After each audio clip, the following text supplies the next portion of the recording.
दुनिया के कई इस्लामिक देशों की हालत इस वक्त खस्ता है। अफगानिस्तान पूरी तरह से बर्बाद हो चुका है। पाकिस्तान की सांसें अटक अटक कर चल रही हैं। आलम यह है कि आवाम दाने दाने को मोहताज है। इसी कड़ी में अब एक और इस्लामिक देश तबाही का भयावह मंजर देखने को तैयार खड़ा है। इसी तरह अब एक और इस्लामिक देश तबाही का मंजर देख रहा है। अब खाड़ी देशों के बीच अपनी पकड़ रखने वाला यह देश पाकिस्तान की तरह ही आर्थिक संकट से जूझ रहा है और कंगाली की हालत में है। लोगों के पास रोटी तक खरीद कर खाने के लिए पैसे नहीं बचे। गंभीर आर्थिक संकट से जूझ रहे मिस्र सभी खाड़ी देशों में मदद देने से उसे इनकार कर दिया है और दिया हुआ कर्ज भी अब वो वापस मांगने लगे हैं। ऐसे में जिस तरीके से खाड़ी देशों के लिए मिस्र बोझ बन गया है, उसकी वजह से इस देश का संकट और गहरा गया है। लेकिन इसी बीच अब भारत मिस्र के लिए मसीहा बनकर सामने आया है और गणतंत्र के अवसर पर मिस्र के राष्ट्रपति को निमंत्रण भेज दिया है। जी हाँ, मिस्र वर्तमान में गंभीर आर्थिक संकट झेल रहा है। पिछले साल मार्च में मिस्र की करेंसी पाउंड ने अपना आधा मूल्य खो दिया। आधिकारिक आंकड़ों के अनुसार मिस्र की मुद्रास्फीति बढ़कर 24.4% तक हो गई है। देश भर में जो है बाहरी कर्ज तले अब वो देश दब चुका है और करीब 170 अरब डॉलर उसका कर्ज जो है हो गया है। अब ऐसी हालत में मिस्र को मदद करने वाली सऊदी अरब, संयुक्त अरब अमीरात, कुवैत जैसे खाड़ी देश पीछे हट गए हैं और उसका साथ उसने छोड़ दिया है। मिस्र अब एक अलग थलग पड़ गया है। लेकिन भारत ने मिस्र को लेकर अपना दिल बड़ा किया है। दुनिया का सबसे बड़ा लोकतंत्र अपने गणतंत्र दिवस के मौके पर मिस्र को अपने यहाँ आमंत्रित कर रहा है।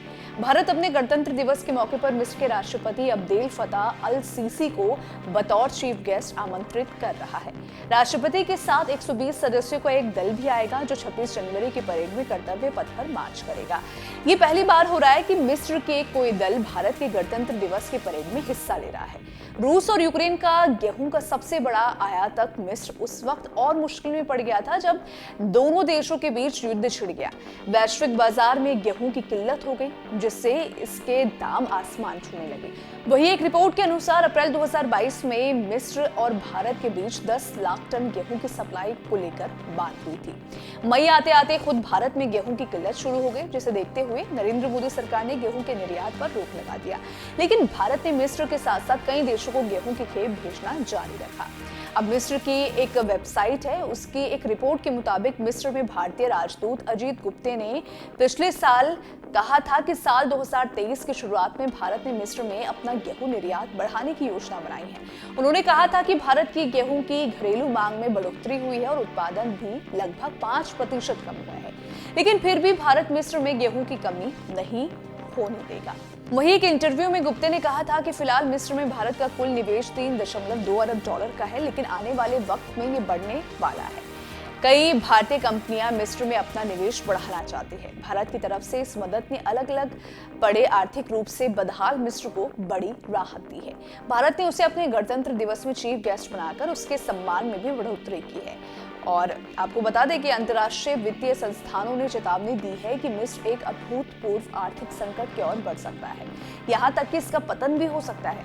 जुलाई 2013 की बात करें तो जुलाई 2013 में मिस्र में तख्तापलट के बाद सीसी सत्ता में आए थे। उनकी सत्ता में आने के बाद से खाड़ी देशों यानी कि सऊदी अरब, संयुक्त अरब अमीरात और कुवैत ने भारी आर्थिक मदद दी थी। इन देशों ने मिस्र के केंद्रीय बैंक में अरबों डॉलर जमा किए थे, जो फिलहाल देश की कुल विदेशी मुद्रा भंडार का लगभग 82% है। मिस्र सरकार की आर्थिक नीति के हिस्से के रूप में मिस्र की कंपनियों में इन देशों ने निवेश किया और अलग अलग संस्थाओं में हिस्सेदारी खरीदी। इन खाड़ी देशों ने मिस्र की अर्थव्यवस्था को मजबूत बनाने के लिए अंतर्राष्ट्रीय मुद्रा कोष जैसी अंतर्राष्ट्रीय वित्तीय संस्थानों को भी गारंटी दी। लेकिन बावजूद इसके मिस्र सरकार की नीतियों के चलते देश की आर्थिक स्थिति बिगड़ती गई और आज ये भीषण रूप ले चुकी है। हाल ही में आई कई रिपोर्टों में पता चला है कि मिस्र में चल रहे आर्थिक संकट के बीच खाड़ी के इन देशों ने मिस्र की सरकार को आर्थिक मदद देनी भी बंद कर दी है। वो मिस्र से अपना आर्थिक समर्थन वापस ले रहे हैं क्योंकि राष्ट्रपति सीसी की अक्षमता ने मिस्र में भारी निवेश करने वाले इन देशों को निराश किया है। वही अगर यहाँ पे बात करें, देश को चलाने में जो है सीसी विफल रहे हैं, ये भी बात सामने आई है। मिस्र अब खाड़ी देशों के लिए आर्थिक रूप से बोझ बन गया है, इसलिए अब ये देश मिस्र को वित्तीय संकट से बाहर निकालने में सहायता नहीं दे रहे हैं। रिपोर्ट्स के मुताबिक सऊदी अरब, संयुक्त अरब अमीरात, कुवैत जैसे देश तो सीसी को हटाने की फिराक में हैं। ये देश मिस्र की सेना पर दबाव बना रहे हैं कि वो सीसी का विकल्प तलाशे। सीसी ने भी खुले तौर पर इस बात को माना है कि उनके मित्र देश अब उनकी मदद नहीं कर रहे हैं। पिछले साल अक्टूबर में एक भाषण के दौरान उन्होंने कहा था कि हमारे दोस्तों और सहयोगियों के विश्वास हो गया है कि मिस्र के लोग अब फिर से खड़े होने में सक्षम नहीं हैं। उन्होंने सालों तक वित्तीय संकट को खत्म करने के लिए हमारी सहायता की, लेकिन अब वो समझ रहे हैं कि मिस्र समस्या से नहीं निकल पा रहा है। खाड़ी देशों के अधिकारी भी अब मिस्र की आर्थिक मदद का खुले तौर पर विरोध कर रहे हैं और सब के सब जो मुस्लिम देश हैं वो मदद देने से इनकार कर रहे हैं। देखिए, इस पर आप क्या सोचते हैं कि जो भारत अब मिस्र की तरफ हाथ बढ़ा रहा है, एक प्यार का हाथ एक तरीके से बढ़ा रहा है, इस पर आप क्या सोचते हैं? आपकी क्या राय है? आप अपनी राय हमें कमेंट सेक्शन में जरूर बताइएगा। वीडियो पसंद आए तो वीडियो को लाइक शेयर करना बिल्कुल भी मत भूलिएगा। धन्यवाद।